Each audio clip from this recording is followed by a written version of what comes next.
So I've really enjoyed getting to know you, and I just want to tell you that I really like you. Yeah, I really like you too. You're great. Okay, then I have to ask, what are we?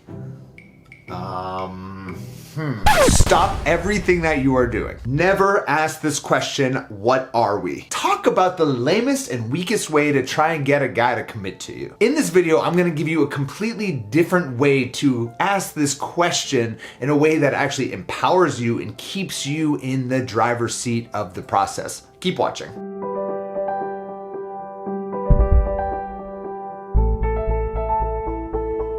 Hey there, Adam Little from lovestrategies.com, where I help successful single women get out there and attract long-lasting love and do it with a proven strategy.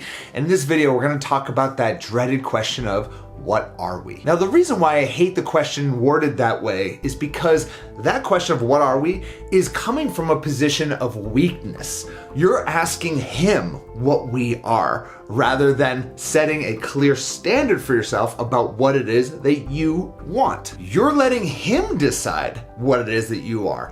Hell no, when you are part of this community, when you're following the little love steps and everything that we teach, when we are talking about commitment, we are coming from the position of being the qualifier. We are the chooser, not the chaser. So that's why we don't ask the question that way. So ultimately what you're trying to do with this question is you're trying to define the relationship or have a DTR. And when you follow our process that we call it the little love steps, there's what we call the 3 R's of the DTR. So the first R is I want you to tell him that you are at a stage in your life where you are looking for something real. Be very clear that you are not the type of woman who does the casual thing. And if that's not clear enough, you can tell him you're at a stage in your life where you are looking for a relationship. It's very important to make that abundantly clear when you're having this conversation. The second R is to reassure him that you like him.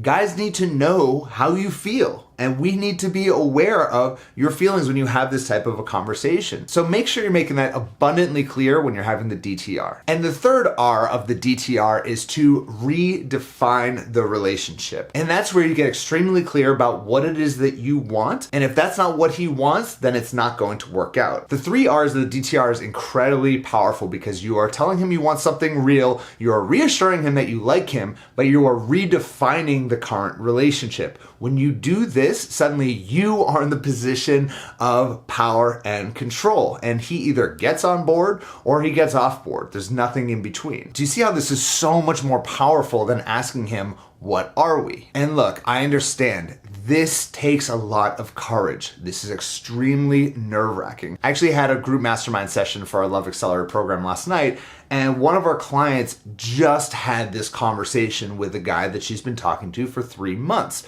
And I assured her that this is the most important conversation that she needs to have at this stage in the connection. She was kind of hoping that he would bring it up, but he wasn't. And I reminded her that you can't assume that there's exclusivity. You can never assume it. So you need to be abundantly clear, use the 3 R's of the DTR and see what happens. And she had the conversation, and now she's in what we call little love step number 6, which is an exclusive committed relationship, because he was completely down for a relationship. This stuff really does work. And if you're at a stage in your life where you are ready to attract love, then make sure you head on over to lovestrategies.com or click anywhere on the screen where you can watch the 7 little love steps training that I have made available for free to anyone, because I want you to be aware of this process. And I know that a certain percentage of you who watch that video are gonna wanna work with us personally to help you implement these strategies in your love life. So get on it, go make it happen, and do not allow yourself to fall in that casual trap where you're going along, hoping and hoping and hoping that it will turn from casual to a committed relationship. Take control of your love life, have some courage, have that adult conversation, go make it happen. And again, if you want some help making it happen, come on over to us, we're happy to help you. Thank you so much for talking. I'll speak to you, you sexy single lady, next week. Bye-bye.